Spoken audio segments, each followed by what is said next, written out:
maintenant au bloc opératoire du centre hospitalier de Périgueux, dans la salle occupée par le robot chirurgical.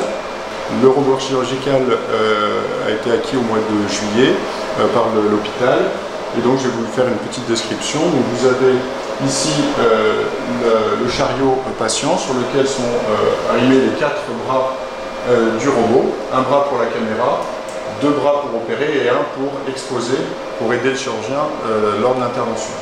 Vous avez à l'arrière la colonne vidéo sur laquelle sont branchés les différents instruments, l'électricité, l'insufflation de l'air et puis un écran pour l'aide opératoire.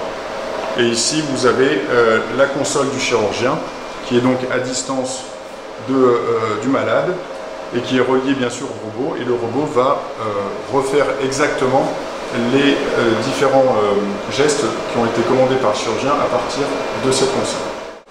Donc cette partie du robot, c'est la console du chirurgien qui permet de commander les bras du robot, et donc le robot va reproduire les gestes que fait le chirurgien au niveau de la console. La console, elle est composée de plusieurs parties. Premièrement, la partie vision, où on a accès exactement à ce que la caméra du robot voit à l'intérieur du patient. C'est une vision en 3 dimensions, donc avec l'aspect de relief. Ensuite, ici, il y a les manipulateurs qui vont commander directement les bras du robot, avec une amplitude de mouvement qui reproduit la main humaine. En fait, on peut pincer, puis on peut aussi bouger à 360 degrés. Ces bras également, ils permettent de commander la caméra.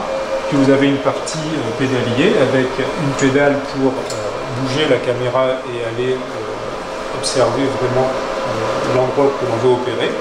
Et ensuite, les autres pédales permettent d'appliquer des courants de coagulation sur les différents instruments pour la dissection. Et enfin, vous avez une autre pédale sur le côté qui permet de changer de bras et de commander le 4e bras du robot, qui va permettre d'exposer les tissus que l'on veut opérer comme aide au opérateur. La chirurgie robotique permet aux patients d'éviter des grandes incisions chirurgicales.